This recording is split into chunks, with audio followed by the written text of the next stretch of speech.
அவங்க சொல்ற ஒரே குற்றச்சாட்டு, திமுகவோடு இவர்கள் உறவு வைத்திருக்கிறார்கள், கூட்டணி உறுதியாக இருக்கிறார்கள், திமுகவுக்கு முட்டு கொடுக்கிறார்கள், திமுகவுக்கு ஆதரவாக இருக்கிறார்கள். இதுதான். இதற்கு நான் பல விளக்கங்களை ஏற்கனவே சொல்லி இருக்கிறேன். இன்றைக்கு தேசிய அளவிலே மிகவும் ஆபத்தான ஒரு இயக்கம் உண்டு என்று சொன்னால், ஒப்பீட்டளவில் பாரதிய ஜனதா கட்சி தான் என்பதை திருமாவளவன் மட்டும் சொல்லவில்லை. இடதுசாரி சிந்தனையாளர்கள், ஜனநாயக சக்திகள், முற்போக்கு சக்திகள் அனைவரும் சொல்லுகிறார்கள். அம்பேத்கர் இயக்கத்தில் தான் இருக்கணும்னு அவசியம் இல்லை, கம்யூனிஸ்ட் கட்சிகளில் தான் இருக்க வேண்டும் என்று இல்லை. சுயமாக சிந்திக்கக்கூடியவர்கள், சகோதரத்துவத்தை விரும்பக்கூடியவர்கள், சமத்துவத்தை தேடக்கூடியவர்கள், பாரதிய ஜனதா வலிமை பெறுவது நாட்டுக்கு நல்லதல்ல, RSS இயக்கம் நாளுக்கு நாள் வலிமை பெற்று வருவது ஆபத்தானது. இதை திருமாவளவன் மட்டுமா சொல்லுகிறான்? விடுதலை சிறுத்தைகள் கட்சி மட்டுமா சொல்லுகிறது?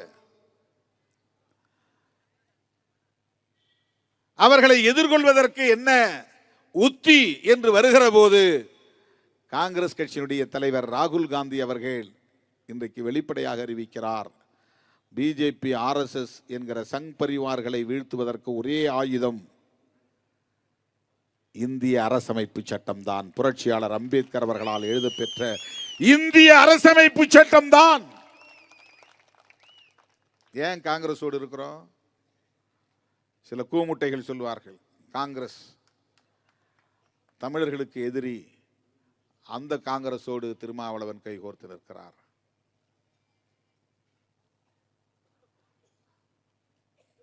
ஈழத்தமிழர் பிரச்சனையிலே காங்கிரஸோடு நமக்கு முரண்பாடு உண்டு என்பதை யாரும் மறுக்கவில்லை. ஆனால் இன்றைக்கு இந்தியாவின் பேராபத்தாக இருக்கிற பாரதிய ஜனதாவை வீழ்த்துவதற்கு நமக்கான நட்பு சக்தி காங்கிரஸ் தான்,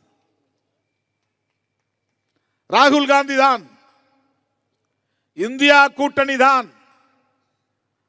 அதிலே இடம்பெற்றுள்ள இடதுசாரிகளும், திராவிட முன்னேற்ற கழகமும், இஸ்லாமிய கட்சிகளும் சிறுத்தைகளின் நட்பு சக்திகள். இதுதான் கொள்கை பார்வை என்பது, கொள்கை சார்ந்த அணுகுமுறை என்பது. 20க்கும் மேற்பட்ட கட்சிகள் ஒன்று சேர்ந்து உருவாக்கி இருக்கிற ஒரு கூட்டணி தான் இந்தியா பிளாக். அதிலே ஒரு உறுப்பு இயக்கம் தான் விடுதலை சிறுத்தைகள் கட்சி. இன்றைக்கு அகில இந்திய அளவில் இருக்கிற ஒரு கூட்டணி கட்சிகளுள் ஒன்று விடுதலை சிறுத்தைகள் கட்சி. ராகுல் காந்தி அவர்கள் உள்ளிட்ட தேசிய கட்சிகளின் தலைவர்கள், மாநில கட்சிகளின் தலைவர்கள் என்று இந்தியா கூட்டணியிலே இடம்பெற்றுள்ள கட்சிகளின் தலைவர்களுக்கு அறிமுகமான ஒரு இயக்கமாக இன்றைக்கு விடுதலை சிறுத்தைகள் கட்சி விளங்குகிறது. நாம் அனைவரும் ஒரே கொள்கை புரிதல் உள்ளவர்கள், இந்த தேசத்தை பாதுகாக்க வேண்டும் என்கிற பொறுப்புள்ளவர்கள். இந்த தேசத்தை பாதுகாப்பதற்கு புரட்சியாளர் அம்பேத்கர் அவர்கள் வகுத்தளித்த அரசமைப்பு சட்டம் தான் ஒரே கருவி, ஒரே ஆயுதம் என்பதில் உடன்பாடு உள்ளவர்கள். அதனால்தான் திமுகவோடும் காங்கிரஸோடும் இடதுசாரிகளோடும் விடுதலை சிறுத்தைகள் கைகோர்த்து நிற்கிறோம். ஏனோ தானோ என்று இல்லை. தமிழ்நாட்டில் நம்முடைய கட்சிகளுக்கு கிடைக்கிற சில இடங்களுக்காக மட்டுமில்லை, தமிழ்நாட்டு நலன்களுக்காக நாம் குரல் கொடுக்கிறோம்.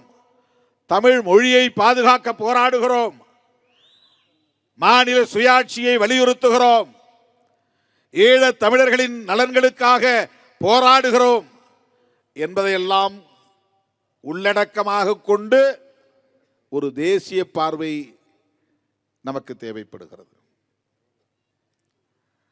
சாதி தமிழ்நாட்டில் மட்டுமில்லை, இந்தியா முழுவதும் இருக்கிறது. சாதியவாதம் தமிழ்நாட்டில் மட்டுமல்ல, இந்தியா முழுவதும் இருக்கிறது. சாதி இங்கே நிலைத்து வாழ்வதற்கு தமிழ்நாட்டு சூழல் மட்டும் காரணம் இல்லை, இந்திய சமூக சூழலே அதற்கு காரணமாக இருக்கிறது. சாதிய கட்டமைப்பு இங்கே நீடிப்பதற்கு மனுஸ்மிருதி என்கிற மனு தர்ம கோட்பாடு காரணமாக இருக்கிறது. எனவே சாதியத்தை வேறறுக்க வேண்டுமானால் இந்திய அளவில் சாதிய எதிர்ப்பு சக்திகளோடு இணைந்து செயலாற்ற வேண்டிய தேவை இருக்கிறது. அவர்கள் கம்யூனிஸ்டுகளாக இருக்கலாம், அவர்கள் காங்கிரஸ் கட்சியாக இருக்கலாம், அவர்கள் லல்லு பிரசாத் யாதவ் தலைமையிலான கட்சியாக இருக்கலாம், முலாயம் சிங் தலைமையிலான கட்சியாக இருக்கலாம், மம்தா பானர்ஜி தலைமையிலான கட்சியாக இருக்கலாம், இந்திய கம்யூனிஸ்ட், மார்க்சிஸ்ட் லெனினிஸ்ட் போன்ற இடதுசாரி கட்சிகளாக இருக்கலாம். இவர்களோடெல்லாம் நாம் சேர்ந்து நின்று ஓங்கி உரத்து குரல் கொடுக்கும் போதுதான் சாதியத்தை பலவீனப்படுத்த முடியும். இந்திய அரசமைப்பு சட்டத்தை பாதுகாக்க முடியும். நமக்கு அந்த தேவை இருக்கிறது. சாதி ஒழிப்பு அரசியலை உயர்த்தி பிடிக்கிற ஒவ்வொருவருக்கும் தேசிய பார்வை தேவைப்படுகிறது. தேசிய பார்வை தேவை என்றால் புரட்சியாளர் அம்பேத்கர் தேவை. தமிழ்நாட்டோடு நாம் சுருங்கி நின்று விட முடியாது. தமிழ்நாட்டுக்குள் மட்டுமே நாம் அரசியல் செய்துவிட முடியாது. தமிழ்நாட்டில் இருக்கிற அரசியலை மட்டுமே கருத்தில் கொண்டு நாம் கூட்டணி உறவுகளை தீர்மானிக்க முடியாது.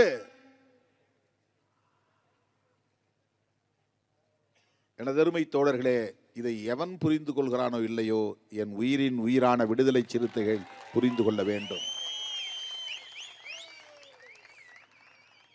நடிகர்கள் கட்சி தொடங்கும் போதெல்லாம் சிலர் நம்மை சீண்டுகிறார்கள். விஜயகாந்த் வந்தபோது சொன்னார்கள், எல்லாம் எஸ்சி இளைஞர்கள் தான் அவர் பின்னால போறாங்க. அதுல என்ன அர்த்தம் இருக்குன்னா, எஸ்சி சமூகத்தை சார்ந்த இளைஞர்கள், அரசியல் விழிப்புணர்வு இல்லாதவர்கள், வெறும் சினிமா கவர்ச்சிக்கு மயங்கக்கூடியவர்கள், அதனால் அவர்கள் ஓடி விடுவார்கள். விஜயகாந்த் எதிர்க்கட்சி தலைவர் என்கிற அளவுக்கு உயர்ந்தார். ஆனால் சிறுத்தைகள் அங்குலம் அங்குலமாக வளர்ச்சி அடைந்து வந்தோம், வலிமை பெற்று வந்தோம், பலவீனப்படவில்லை. ஆனால் அப்போது அப்படி ஒரு பிரச்சாரம் செய்தார்கள். இப்போதும் அதை செய்கிறார்கள். விஜய் வந்த உடனே நான் பதற்றம் அடைகிறேன். 90களில் நான் பேசிய பேச்சை எல்லாம் இப்போது இருக்கிற கத்துக்குட்டிகளுக்கு யாருக்கும் தெரியாது.